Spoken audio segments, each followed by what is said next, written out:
dari saya. Kalau Pak Budi tadi seperti dokter yang menguji murid-murid yang S3-nya. So the questions are supposed to be difficult.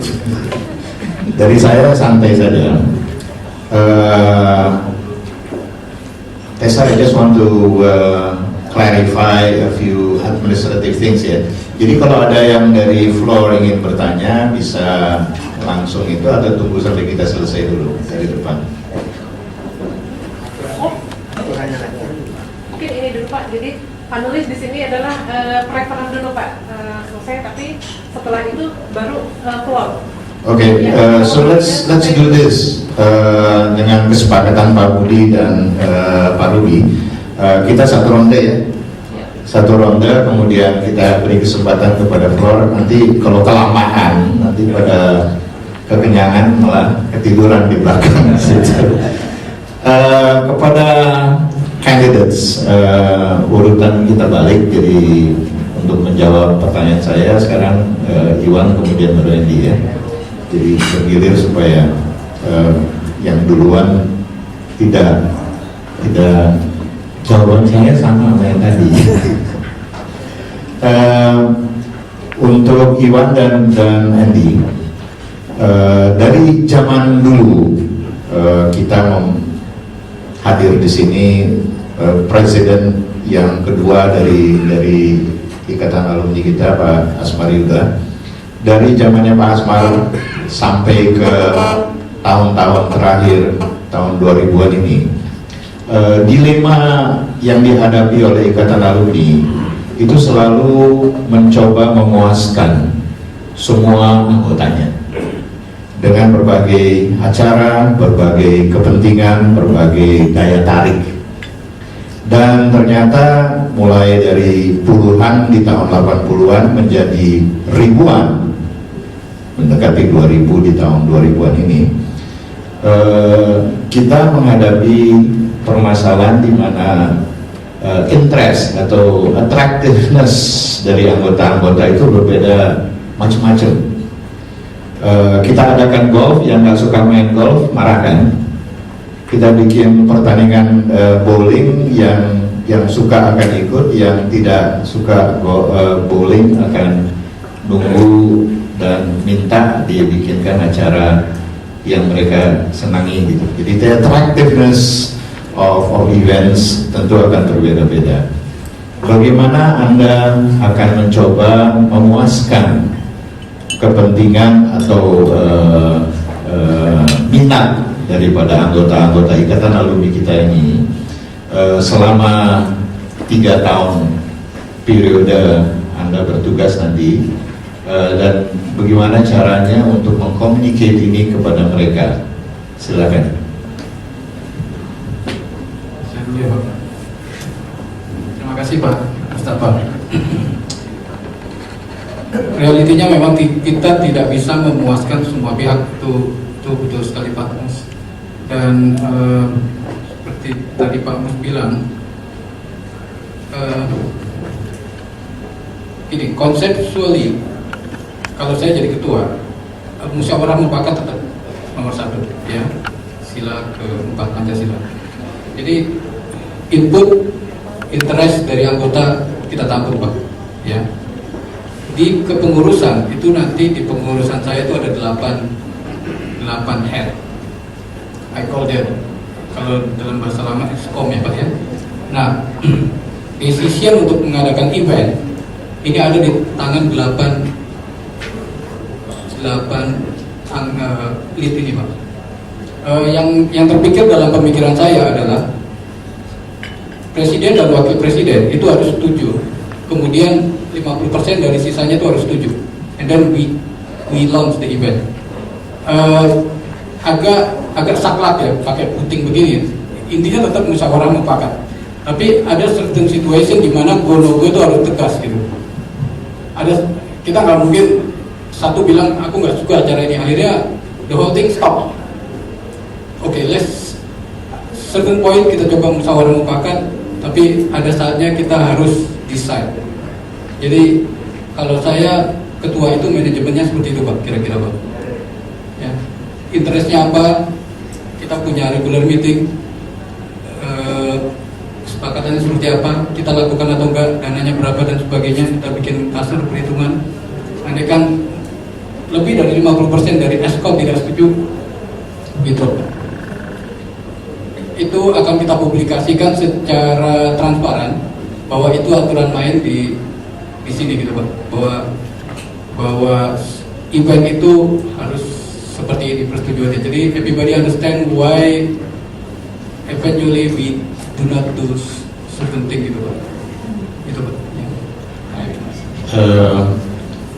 Kalau dari bobot program-program yang kamu sedang siapkan atau sudah siapkan, tentu ada porsi yang nature-nya itu serius ya, yang sifatnya ada seminar, ada lecturing, ada apa ya, dan ada tentunya yang nature-nya lebih bersifat santai dan entertaining, apa namanya, kekeluargaan, kebersamaan, dan yuk kita rame-rame bersama istilahnya gitu ya.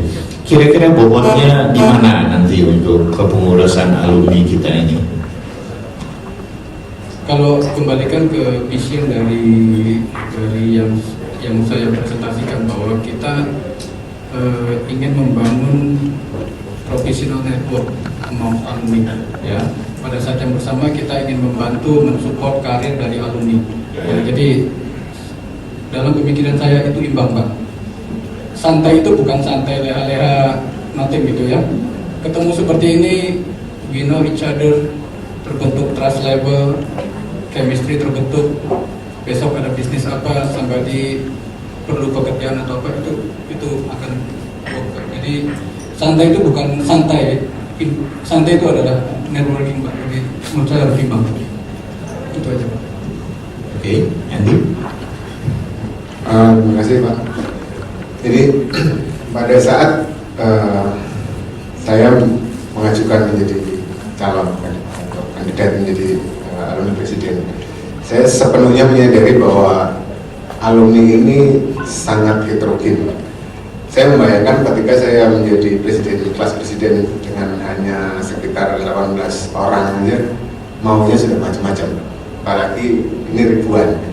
Nah, makanya kita coba create aktivitas itu, terutama kita coba mengikuti juga apa namanya yang menjadi tren di menjadi lifestyle, dan kemudian tetap dengan mengacu tujuan akhir kita sebagai atau visi kita menjadikan Ikatan Alumni ini memiliki nilai tambah untuk anggotanya dan juga memberi kesempatan kepada anggota untuk terus berkembang.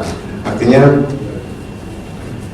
kita punya hal-hal yang dari kita, artinya dari eksekutif komite atau dari pengurus, tapi itu menjadi hal priority yang akan mungkin kita jalankan. Baru kemudian kita juga menampung masukan-masukan dari member, karena pada dasarnya kita balik lagi memang tidak bisa mengadopsi semua keinginan. Jadi itu yang akan kita lakukan. Jadi kita sudah punya beberapa mungkin bayangan, misalkan kalau kita ngomong apa, kita beberapa kali mengadakan network meeting. Selama ini masih sifatnya sekedar ngobrol. Mungkin kita tambah di situ dengan mungkin somebody will kita tunjuk atau voluntary untuk sharing, misalkan kita punya Mbak Teja untuk financial planner, atau mungkin Bu Amalia untuk mengenai marketing dan sebagainya. Sedangkan komunikasinya kita punya, terima kasih sekali balik lagi ke Mbak Tessa sudah membuat suatu tools communication melalui email yang saya pikir itu jauh lebih efektif dibandingkan melalui media lain seperti Facebook dan sebagainya. Itu dengan kita nanti juga mulai build database kembali, saya harapkan melalui email itu merupakan salah satu cara paling efektif. Mungkin ada yang mau menambahkan? Mungkin saya porsi dari yang apa namanya entertaining dan yang serius? Mungkin tidak bisa ada angka pasti, tapi saya bayangkan 60-40. 60 kita lebih ke, karena bagaimana seseorang yang tadinya tidak peduli atau tidak peduli dengan kegiatan alumni kepengen datang, mestinya mereka ingin dapat sesuatu. Jadi sesuatu ini biasanya lebih ke yang serius kalau saya bilang. Artinya mungkin business network ataupun mungkin something knowledge, new knowledge something like that. Jadi 60 mungkin lebih serius, 40 ke fun, entertaining, and lebih lifestyle. Baik, jadi maksud daripada Anda berdua sebenarnya tadinya adalah bahwa tidak bisa diporsikan gitu ya, whether it's 50-50 or 60-40, nggak bisa ini adalah porsi santai, ini porsi seriusnya kan, tapi masing-masing akan membawa pengaruh kepada yang lainnya ya, untuk menarik minat untuk bergabung dan bekerja sama. Tentu adalah sesuatu yang sifatnya lebih ringan. Kemudian dari acara itu diharapkan ada nilai tambah yang sifatnya bisa diberikan kepada peserta-peserta ya. Baik, terima kasih, Ruby. Terima kasih Pak Mustafa. Saya lanjutkan ya teman-teman. Pertama sekali saya ucapkan selamat atas keberanian dan kemauan ya saudara Eni dan Iwan untuk ini. Selamat datang juga kepada Pak Wari di ruangan ini. Sebagai panelis kami juga sebenarnya berkewajiban juga memberi pengantar buat teman-teman sekalian yang nantinya untuk bertanya ya kepada teman-teman kita yang di depan, calon ketua ikatan alumni IPMI. Sebagai pengantar dari presentasi yang teman-teman tadi berdua, saya hanya mau garis bawahi bahwa kita itu harus memisahkan antara IPMI dan ikatan alumni IPMI. Pada kesempatan ini adalah kita memilih ketua ikatan alumni IPMI yang nanti program-program kerjanya itu adalah yang terutama terkait dengan kita sebagai alumni IPMI. Jadi saran saya itu adalah segala sesuatu yang berbentuk porsi dari IPMI sebagai institusi itu mohon maaf kita harus keluarkan dulu untuk menuju ikatan alumni yang lebih baik nantinya, sehingga teman-teman bisa fokus bahwa memang kita adalah tujuannya itu adalah untuk membesarkan ikatan alumni